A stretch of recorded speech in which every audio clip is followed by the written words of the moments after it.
because of the pandemic, there is a double impact on the program. Yung definition na lang po, ma'am. Ay, definition po ng actuarial life is yung pin number of years, natatagal na lang po yung pondo ng PhilHealth. In terms of benefit payments, tama ba yun? So if you say that the actuarial life is 1 year, what does that mean? Yung natitirang pondo sa reserba ninyo ay sapat na lang sa pangbayad ng benefit payments equivalent to 1 year? Is that correct? Yung po actuarial life is hanggang kailan na lang po magtatagal yung pondo. So kung wala na pong pondo by the end of 2021, ibig sabihin po, hanggang 1 year lang actuarial life. Yun na nga po, pag sinabing 1 year, that has to do with the remaining balance sa reserve fund, tama po? Opo, kasama po yung papasok na collection at ibabayad sa benefits pati operations. Opo, bali po. Yes ma'am, bali yung reserve in other words, if I add up average annual benefit payments and operational expenses for 1 year, yun po yung 1 year na actuarial life. Kasama na rin po yung papasok, ibabawas po doon yung papasok na collection. So kung halimbawa po may reserba tayo na 110 billion by sabihin nating end of 2019, may papasok po tayo na collection at ibabawas natin yung benefit payouts tsaka yung operational expenses. Mababawasan na po yung reserba by end of 2020. Pagdating po sa 2021, i-consider pa rin po natin yung papasok na collection at ibabawas din po natin yung benefit payouts at saka operational expenses. At kung hindi po matatapos ang pandemya by 2020 po, mamaya na po. Yes po. So when you say 1 year na lang ang actuarial life ninyo, anong ibig sabihin nun? Magkano na lang po ang balance ninyo? Pagdating po sa end of 2021, mawawala na po ng pondo. Okay, wala na sa 2021. So ano yung projected at the start of 2021 or end of 2020? Hindi ba yun? Opo. Bali, ang projected po by end of 2020 is about 44 billion na lang po ang matitirang pondo. So, and that is equivalent to 1 year of actuarial life? Actually, less than na lang po. Kasi po, ang ina-expect nating babayaran sa... ma'am, ayusin po natin ang definition ninyo, ha? Opo. So, it's more or less about 44, kung sinusundan ko po ang sinasabi ninyo. Kasi ang sabi ninyo is end 2021 na lang ang buhay ng PhilHealth, di ba? Bago pa po mag-end 2021. So, ano exactly? 6 months? Bali, less than na lang po. Dali na po, ha? 3 months? May ina-expect pa po kasi tayong papasok na collection na 160 less. Alam po, ma'am. Yes, sir. Ito na lang po. Ang kaya ko yan tinatanong is kasi nakakagulat po. Dahil, can you please confirm that as of August 2019, base rin po sa isang statement ni Secretary Duque, ang actuarial life daw po ng PhilHealth at that point in time was 10 years. Can you confirm that? Tama po yun. Opo. Bago po mangyari ang pandemya, na-expect po natin na actuarial life ay mahigit 10 taon po. So how did you go from 10 years to 1 year in less than 1 year? Kasi hindi pa naman po August 2020. So yun yung aking malaking concern. Because kung tama po, no, can you please confirm, as of the start of the year, ang reserves ninyo ay 109 billion. Just maikli lang, yes or no? Tama po.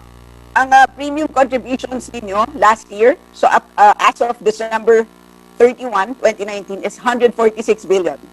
Tama po. Ang investment income ninyo, kulang-kulang 8.5 billion. Tama po.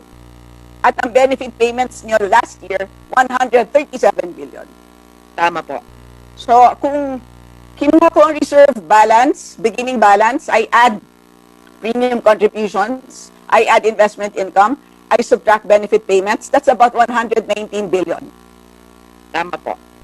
Magkano po ang operating expenses ninyo? For this year po, 7 billion po. Hindi, yung buong taon ng 2019. Mga 7 billion po for the whole year of 2019. So, I subtract 7 billion from 119. Dapat may balance kayo ng mga 112 billion entering 2021. Tama po? Mga ganun po. Yes, At ang tama nangyari, po. ang nangyari lang naman po is of course, malaking problema yung pandemya, pero based on claims so far is 14.9 billion ang nilagay ninyo sa mga hospitals. Pero ang claims so far is only about 1 billion. Tama po? Yun pong liquidated out of the 14 billion ay 1 billion po. Bali, dun po sa papasok na benefit payouts for 2020, bago po mag-COVID, we were expecting about 184 billion payouts for 2020 bago po magka-COVID. Ngayon po, ang COVID na ina-expect namin for this year is about 45 billion. Ngayon po, ang collection po, yes ma'am. Sorry, 45 billion ang ina-expect ninyo na total COVID payouts. For this year po, yes po. At bakit po naging 45? Kasi po, Opo. right now po, naka 1.2 million testing sa buong bansa. Magkano po nagastos na sa testing ng PhilHealth? So far po, ang nabayaran pa lang po namin at nailabas namin para sa testing ay mga 300 million. Pero po, dahil po, yes ma'am. Meron, Hindi ka talaga maisip kasi po yung 1.2 million tests, kahit na in-apply ko po yung maximum na case rates, no? In-assume ko na walang donations, etc., ay hindi naman po yan naabot ng 5 billion, di ba? Sa current testing rates. And then in addition po, yung ating 100,000 cases ng COVID, halos 20% lang naman po ang hospitalized dyan, di ba? And if I apply, again, the distribution by type of pneumonia, yung mild, severe, etc., hindi po aabot ng 45 billion kahit na i-multiply ko pa yan by 10. Diba? So, kung pwede po sana, i-share ninyo sa amin itong detailed forecast ninyo kung bakit 45 billion ang inaasahan ninyong gagastusin ng PhilHealth. sige po. Opo. Malayong-malayo po sa aking estimate, no? So briefly lang po, anong dahilan kung bakit ako po more or less nasa 5 billion So bakit umaabot ng 45 ang forecast ninyo? Bali po yung pong cases na in-expect na ang pinroject po, actually, nagpatulong po kami sa faster team. Ang pinoproject po for this year is about 209,000 cases for this year po. So currently, ilan po dyan ang hospitalized? Doon po sa Ang sabi po ni Secretary Harry Roque, 90+% are mild cases. So ilan ang inaasahan ninyo ma-hospitalized dun sa 209? Opo. Yung pong sa bali iba-iba pong depende po sa severity. Yun po mga mild cases nilalagay po natin sa CIU. Yun po ang Ganito na lang po, ginawa ko na yung math. Okay, in-assume ko po ang projections, sabihin natin 209,000 cases, and we assume 20% are hospitalized because that's the global measure. I use the global distribution for mild, severe, and moderate. Ang computation ko lang po dyan, maximum na is 3.2 billion. Ganun lang po. Hindi po talaga aabot yan ng 45. Ang worry ko po is sa kakaproject ninyo ng napakalaki, nagkakaroon po ng mas malaking leeway sa fraud na hindi naman po maganda. Kasi sa ngayon po, talagang binabantayan po natin yan. Honorable Alabastro? Request, opo. Yes. Minultiply mo ba dun sa severe case yung 209,000? Kasi pag nilagay mo dun sa case rate nila, napakalaking aabot, So sa ngayon po, ang ginamit ko po is 209, So sabi niya kasi 209. So ang estimate ko kasi po is for 100,000, it's And assuming nga yung hospitalization rate of 20%, 1.6 billion. And since you said ang projection niya is 200, binultiply ko lang po ng dalawa.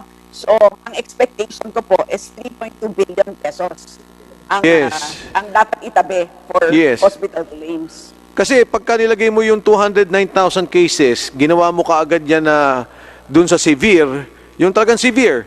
Exactly. That would be 161 billion pesos. Kaya tama ka rin po. Pareho tayo ng pinag-iisipan na they can easily manipulate yung cases multiplied by the case rate. Talagang lalaki po ang babayaran. Thank you, Honorable Guimbo. Salamat po, Mr. Chair. So, Madam, actually, hintayin ko po ang details na yan, but let me proceed to the next. Sabi niyo po paulit-ulit kahapon na mamamatay na ang PhilHealth, kailangan daw ng subsidiya mula sa gobyerno. But let me just confirm, hindi po ba sa lahat po ng members ninyo, meron naman po tayo na kahit anong mangyari ay makakabayad ng premiums. Tama po?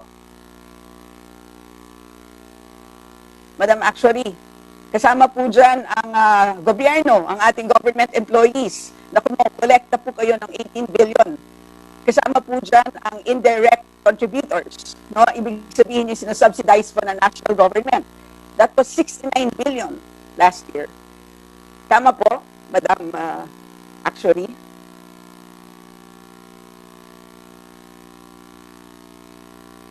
PhilHealth? Ulit po sana yung question.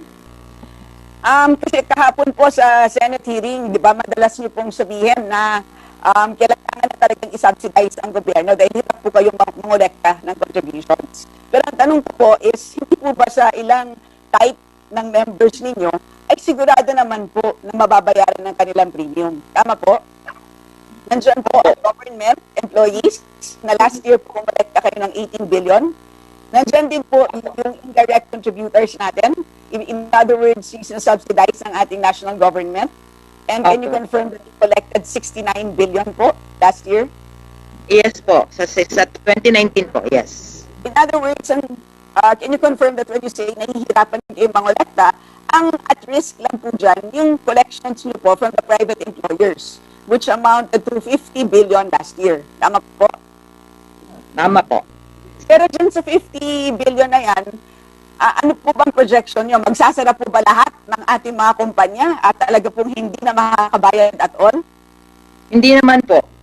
Meron lang pong portion na hindi makakabayad. Correct. Ang sinasabi ko lang po is, ako po, gumawa rin po ako ng simulations, no? Hindi po ako actually, pero gumawa po ako ng simulations ng iba-ibang scenario as to kung ilang porsyento ang hindi po makakabayad. Sa tingin ko po, meron pa rin naman pong substantial amount of collections. No? Ang ibig sabihin, kailangan nyo lang pong i-effort. Tama po? Tama po yun. So can you submit to us your projection of premium contributions po? Sige po. We will do po. So next po, ang investment income ninyo, palagay ko hindi naman po magbabago yan kasi long-term ang inyong placements. Tama po? Maliban na lang po kung kakailanganin na pambayad for the year. Hindi po, investment income lang po. Ihiwalay natin ang expense. Income lang po. Long-term Opo. placement po, di ba? So more or less stable. And ang next ko na tanong is on the nature of insurance programs. Hindi po ba, ano ang epekto kapag ang isang tao po ay hindi makabayad ng premium contributions? Ano po ang mangyayari? Under po dun sa UHC law ngayon, immediate eligibility, ibig sabihin po, maski hindi sila nakabayad, they can avail of the benefits. So, ganun po lahat, no? So, tama po ba yun? Pag employer ka, hindi ka talaga makabayad, ay hindi sila madedelist. So, lahat ay tuloy-tuloy pa rin ang pagbayad, ang pagiging eligible sa benefits. Doon po kasi sa law, hiniwalay po yung pag singil po at saka yung pag-avail ng benefits. Although we have this, pwede po kaming maningil using yung pong may mga sanctions din naman pagka hindi Actually, mababayad. simple lang. Meron kayong 9/12 rule. Di ba? Ngayon po na wala na po iyon dahil sa Ilan po UHC. tinanggal? Sa UHC law po, immediate eligibility na po. So, ibig sabihin lahat talaga ng hindi makakabayad ay eligible pa rin hanggang ngayon. Opo. Pero meron pa rin, dapat po masingil pa rin po namin sila. Honorable Quimbo, kindly wrap up. Siguro po, bigyan nyo na lang, ang aking request po, is sana po magkaroon kayo na actuarial validation as to yung sinasabi ninyo actuarial life na 1 year. Because sa akin palagay po, ay talagang, it cannot be 1 year left. No? So ang problema po dyan is if we say it's 1 year, ang expectation ng tao is mawawala lahat ng pondo na yan, di ba? So, para sa amin po na para sa aming monitoring, no? Bigyan niyo po kami ng actuarial validation, and this validation should be done by a third party, no? Kasi kayo po ay actually, sana po external ang validation. And last na lang po, Mr. Chair, if I may say something about case rates, kasi nga po, ito ay paulit-ulit pong pinag-usapan kanina. Ako po ay isang health economist, nagturo po ako ng health economics sa UP. Ang aking PhD dissertation po ay tungkol po sa case rates, so may I share po a little bit of knowledge on this matter. Ang lahat po ng textbooks na nakita ko po sa buong buhay ko ay nagsasabi po ng ang pinaka-inefficient na payment system ay ang fee-for-service. In other words, ito po ay pinaka-palpak na klaseng payment system. Ang dahilan po niyan is because a fee-for-service system tends to reward the inefficient provider. Ibig sabihin kasi ng fee-for-service is kung ano ang sinisingil ng isang hospital, yan ay babayaran ng PhilHealth. So kung sinabi ng hospital 10,000 pesos, yan po ay babayaran ng PhilHealth. Ang problema po is kung ang hospital na yan ay inefficient. No? Halimbawa, 300,000 ang siningil. But for the same case, if there's another hospital that charges 150,000 and that more efficient hospital is paid 150,000 by PhilHealth, ang nangyayari po dyan is doble ang kinita nung inefficient mo na hospital. So that's the reason for why generally hindi maganda ang pagtingin sa fee-for-service, which is why that's the reason for why PhilHealth at one point in time shifted to case rates. Ang problema naman po, Mr. Chair, is that PhilHealth gave case rates a bad name. No? Dahil po sa hindi magandang pag-implement ng case rates, doon po tayo nagkakaroon ng problema. Kaya kung sa tingin po natin ang problema ay ang case rates itself, hindi po. Because ang case rate po, in theory, should be able to help in cost containment.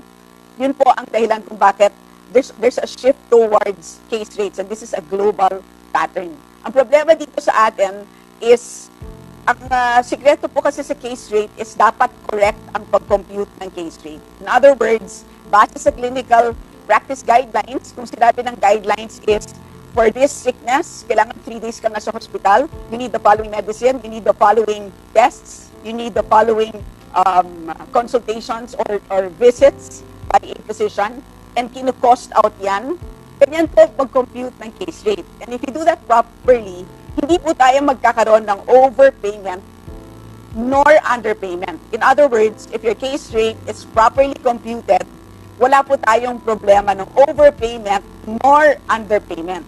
Ang problema ngayon, dahil libo-libo ang case rates, and I think that's more than 3,000 plus case rates, we cannot, for the life of us, expect PhilHealth to compute a proper case rate for all of those. So ang aking mungkahi is, doon sa all case rate system, baka ang pwedeng tanggalin is the letter A. Huwag na lang po natin itong gawing all case rate system. Kundi, pumili lang po tayo ng 32 cases. And these 32 cases already account for 90% of all PhilHealth claims.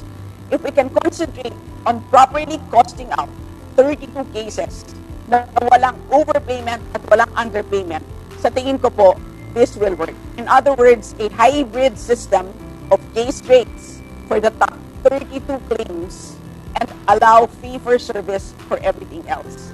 And finally po, dahil ang COVID is a new thing, no? Hindi natin alam ang behavior niyan. It's pointless to use a case rate for COVID. No? Dahil hindi natin alam kung ano pa ang correct clinical practice guidelines dyan. So I am with you, Mr. Chair, in your recommendation na hindi dapat apply ang case rates po para sa COVID. So, pasensya na po, napahaba. But yun lang po ang gusto ko pong i-share. And maraming salamat po, General Morales, Mr. Chair. Maraming salamat, Honorable Guimbo. Again, si Honorable Stella Guimbo does not only have a doctorate on health economics, pero isa po yan sa mga profesora namin sa pamantasan ng Pilipinas. Noong pong panahon namin, matanda po sa akin si Honorable Guimbo, summa cum laude po yan ng batch po namin. But anyway, Honorable Guimbo, the fee-for-service na pinabanggit po natin, it's not exactly the fee-for-service. I agree that there should be a ceiling. Ang nangyari nga lang po dito sa case rate na ginawa nila, and I've been telling General Morales about this ever since, nung budget hearing, magkasama po tayo, Honorable Guimbo, hanggang sa ngayon, na tama ka. Kumbaga po sa mafia, yung rikulo, nabuo nila sa isang policy under the case rate system, na dito nagkaroon ng butas sa korapsyon, dito nagkaroon ng butas ng panluloko sa pondo. But I do not also agree, dapat nga ho yung sinasabi natin blended na paghahalo. There should be a ceiling. The fee for service, hindi naman po pwedeng bukas lang. Kailangan may ceiling sa gastos. Nangyari nga po, I agree with you, the Honorable Guimbo, kailangan po mabuo natin ng isang formula. And tingin ko, pagka nagawa po natin yan, everything else will follow, computerization and everything. Because even if we computerize, if the policy remains, parang pong kinomputerize natin ang corruption sa loob ng PhilHealth. So thank you, Honorable Guimbo. I now proceed to the Honorable Dante Marcoleta.